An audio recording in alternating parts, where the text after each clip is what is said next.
I'm Jacob. I play guitar and I sing a few songs. I'm Nick. I play drums and I sing. I'm Noah and I play guitar. I'm Henry and I play bass guitar. So we're surfers. And together we are We're surfers, yeah. Captain Planet style.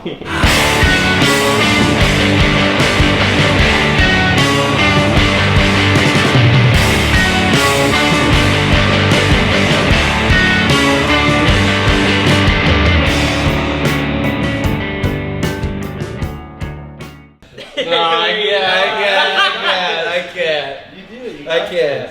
You want me to tell the abridged version? Nick had an uncle. Okay. What was his name? Rick. Dusty? Rick. Uncle Rick. And Uncle Rick was a surfer. Yeah. Okay. I can tell. So Uncle Rick was a surfer, and he was also super into meditation and astral projecting, and so, when you astral project, sometimes you can bring things back. It's like a thing, that's how things from the other world come back into our world. So one time he was astral projecting, he came back, things felt off.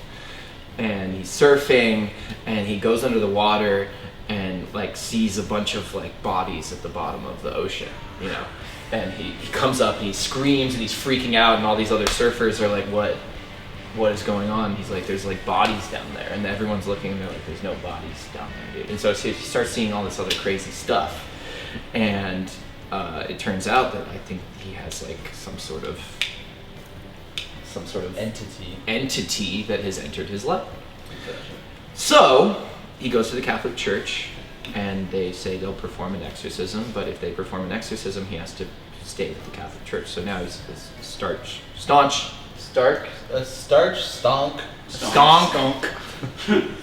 Now he's a Catholic and doesn't practice any of that stuff anymore. So that's sort of what the name is inspired by. It's surf curse. It's this really crazy story from my family. We started in 2011. Yeah, and we'd always played music together growing up in Vegas, because there was really nothing to do. Yeah.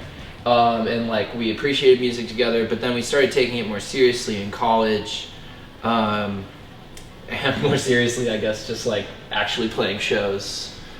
Yeah, it's just continued over time, and then Noah and Henry have joined the band since. Yeah, I was about to ask, when did you guys get involved with the 2019. Cool. Yeah. Awesome. Well, I mean, it sort of came out of nowhere. It came out of left field because we weren't doing anything. Yeah. There was nothing going on. And then a lot of something happened because of. And then the Freaks blow up happened, and we got offered a record deal, and we were like, shit, I guess we have to write a record. So. Yeah. And with that, there's unlimited power. Unlimited power. Yeah. Where it's okay, we can do, now we have the chance to do whatever we want, So we had to go re-record Freaks, and they were like, we'll fly you in and you could do it at Electric Lady. And so we're like, we're going to this legendary studio in New York. That's insane. If we have time, we should just lay down other songs. So we also pitched the idea of laying down some stuff and demoing it there. And just fell in love with the place because it was just you walk in and it's just historical, just all these records on the walls. It's you walk in, the first thing that you see when you go down these stairs, because it's underground, is this beautiful pop art, Patti Smith, Hey Joe, 7-inch. That's huge. And you just go in and it's down this hallway, and it's just you just feel a really good energy. And I know it's cheesy to say that, but it's real. It's a real feeling. And we were just we lay down Freaks so fast because it's the easiest song to play for playing for so long, Yeah. And just and then we just started laying down stuff, and then after that it was we have to come back. We have to do the album here. It needs to be done. So the whole album is just a collage of us loving and wanting to make important for us rock music, an ode to rock music. We were Rolling Stones kept popping up like we were constantly being reminded of them. Like we got a We photo were book. haunted by the Rolling Stones. Yeah. Even though they're all alive. Yeah, it was like we got like a photo book of the Rolling Stones. Except for Charlie, Brian yeah. Jones. And- Brian Jones is dead. Yeah, Brian Jones. He died a long And time also ago. Bill Wyman is dead too. Mick Jagger too. Bill Wyman's dead? Yeah, When did he die? in like the 2000s. Well, there's a line on the record that's a line from a Rolling Stones song. Well, that was on the record. That's from Emotional Rescue, because every morning when I would walk to the studio, I'd listen to this song over and over again. And it's this part where Mick Jagger goes, "I will be your savior. I will be your knight in shining armor." And I was like, oh, I have to rip that off. And so we put it at the end of this song as like this narrative story. It's but it got cut because You're not allowed to do that. well, the Rolling Stones don't like it when you use Yeah, their music. they Historically, destroy it. they will Yeah. destroy you. So someone at Atlantic heard Well, it. it's crazy because It actually went through. It went through every phase. Yeah, it went through every phase, and And then then it got to someone the head of A&R, who's been in the business for so long, and he was listening to it, and he was was like, "That's Rolling Stones." he's like, "That's Rolling Stones. What's going on Yeah, here?" like, And he's get, like, "We get can't that yeah. shit out of here. Yeah. So you'll never hear it. Yeah. Gotcha. Which is sad. Sorry. Probably all the string arranging that's going on. I thought that was really String cool. Day, dude. Yeah. That was crazy. It was like It was it was chaotic, but It was to chaotic, hear but it was great. To hear the way that it came out, It, comes like, through is really That's cool. what's exciting about sharing some of these songs too. Is like everyone being able to hear those string arrangements. Totally. Yeah, what she did on Little Rock and Roller was amazing. Mhm. Like she was like, "This is like a John Cale song," Yeah. and then totally turned it into like a John Cale song, Which is perfect. It's Yeah. like the perfect vibe for that song. I think the moment that stands out for me the most is I was like maybe like take 40 and a guitar solo take, and I was like, we had to like slow down this one part that I did in a demo earlier to like match, because Nick wanted me to play exactly that, something that I like whipped out of my ass just like improvising, and he wanted me to play the exact thing, so we had to slow it down. Figure it out. And then I had to leave the room, and I was like sitting in the lobby area, and like I'm trying to like nail this part, and I think Frank Ocean and Lord or something. It's like I don't know, because I was in a Dude, wait. If it, They, like, if it was walked- Lord, then that was Deb Hines. It was Deb Hines and Lord. You just saying Frank Oh Ocean. Like, when did my Frank God. Ocean show up? No, it was Frank Ocean. It wasn't Deb Hines. If it was It Lord. wasn't Lord. It was just Frank Ocean. Okay. All right. And I was like, fuck. And I was like, I have to do this. And then I went, and I think I did it like pretty quickly after that. That's But, cool. Yeah. The thing that was fun for me was writing a few of the songs. Like we have this song called Fear City that is like the most words I've ever put in a song in my entire life, and I just was meticulously writing that song like for hours and hours when everybody else was doing their parts, and like crafting it to be its perfect little thing, and that was super challenging, so that was cool. It was insane, like looking over his shoulder and just like day by day, just watching. I was, like, pretty obsessive there would be, about There'd it, be yeah. like 5 lines, and then it would be like just the whole thing, and then words written over each other, and then like 900 things scratched out.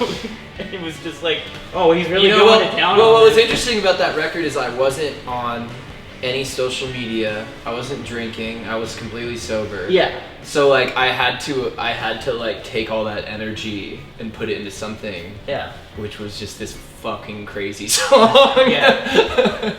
Like I also like thought I had bugs all. Remember? Like I thought I Yeah. had bugs all over my body. Yeah.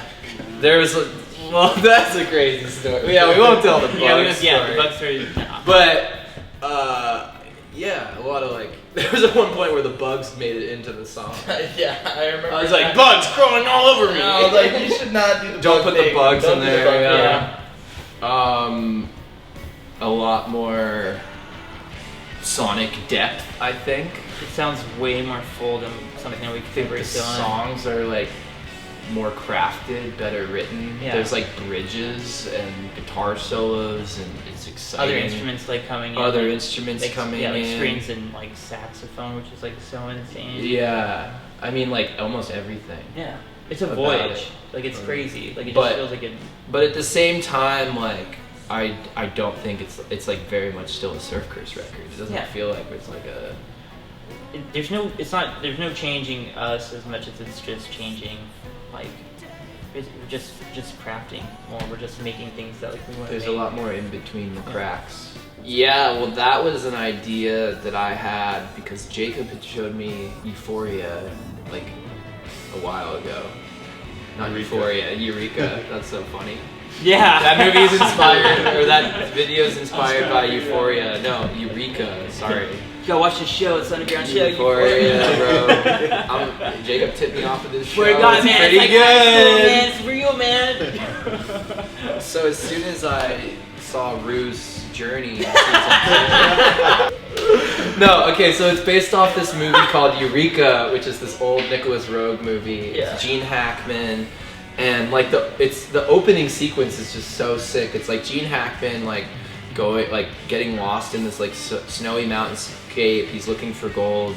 He goes into this cave, finds gold, and then there's also this like the rest of his life of him is like An older billionaire, and everyone wants his money. You And know? everyone wants his money, Everyone's chasing and- after him, and he's just so arrogant. He's like, He's like, fuck off. You know? Yeah. Like his whole vibe is just like, you know, he's a chiller, but anytime anything's brought up about money, he's always just like, fuck you. You know? Yeah, and I thought it was the perfect thing to like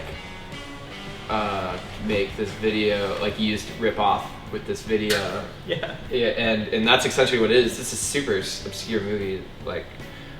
Which is but- based on a true story, which is absolutely. Well, it is a true story. You know, there is like that's Yeah, just it's like the a Doheny- human. It's like based off of the Doheny family, like Upton Sinclair's oil. Well, it's just a human. Yeah, it's a Yeah. human story. Yeah. It's humanity being corrupted by something. You know, and I think the video. But historically, it's based on a real guy. Yeah, but I'm just saying it's a very human story. I'm Yeah. saying thematically that is a human story, so Yeah. it makes sense that it's real as well. It is real. Yeah. But with the video, wanted to create this like element of like fiction. You know, like we kept saying it was like dark Disney, and create this like really weird world with it. Where I mean, Nathan, who did pretty much everything. He's like a set designer and director. Absolutely slayed it, and Sarah, like I just followed her on Instagram and watched some of her videos, and I was like, she has like definitely a Gene Hackman energy to her, and so I asked her to do it, and yeah, it's a very fun video to make, very extremely stressful, definitely like the highest end of the production spectrum that I've ever worked on. So it was like super tight shoots, and we were shooting it in this like abandoned warehouse with all the sets, you know, and it was like 110 degrees, but like we had to make it seem cold. Nashville. Nashville, Wait Tennessee. for Nashville. Alright. I kind of want to go back to the country. Santa's. Santa's. No, the country Mamas? music. Oh, Country Music Hall of Fame. Yeah, that's I kind of fine. want to go back again. I would go back to I would that. go back to that Yeah. too. I just want to hang out at Santa's. And I also want to go to Santa's too. That sounds And great. Franz. Yeah. You guys know Franz at all? Franz is like this karaoke bar. France? Franz. You're excited for France? Well, I'm In excited for. Nashville? I'm excited for. There's in London. We're gonna have a day off, and the Lemonheads are playing a show. in London. Oh. I'm going to that, and I'm very excited for that. But I'm also really excited to be back in Spain. 'Cause I love Yeah, Spain rules. Totally. Yeah, we're excited to be in Spain. Mexico City again. Mexico City. Yeah, It's gonna be Mexico. awesome. Yeah, we're playing the Sick Festival in Mexico City. Mike Hem and Bright Eyes is Warfield playing. Theater in San Brian Francisco. Wilson. I'm excited for that. Yeah. I'm excited to play Vegas. Halloween Almost time. sold out. You heard it Hometown here Heroes. first. Get your tickets. Get your tickets. Oh, we're also Buy playing your it. tickets. Actually, I'm mostly Buy your Buy, tickets, buy! please buy your tickets. Yeah, I'm mostly excited about Reno because we're playing a rodeo. Oh, that's gonna be Uh, fun. Yeah. Yeah, we're playing inside, like they're closing down everything, and we're playing Yeah, in the normally middle of, we- like the rodeo. Normally we play Holland Project, which is We like should dress where like rodeo clowns. Totally. Oh! You heard it here first. We're wearing, You heard it we're here wearing first, costumes folks. a lot. For Rodeo clowns in Reno, Elvis in Vegas, free for all in San Diego.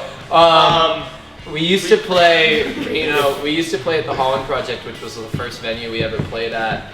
But it's like 150, 200 cap, and it just goes crazy every time. So we've been thinking of a bigger place we can play in Reno, and this is like. And they've gonna been be working hard to epic. like. Yeah, figure out they something. literally like So it's our homies like putting it on, and they Yeah. they were like, we're gonna make this super cool for you guys. So It's gonna be like legendary. it's gonna be legendary. Yeah. Rodeo clowns. Might Oh be my might be God, like an annual. dude. It would be cool to do an annual thing. Yeah. Oh, The yeah. Reno Rodeo. You know Yeah. what I'm saying? Make it a festival. That's what I was getting. Wow. We could capitalize on this, make it 2 weekends for sure. Yeah. Watch out, Coachella. You heard it here first. You know, radio.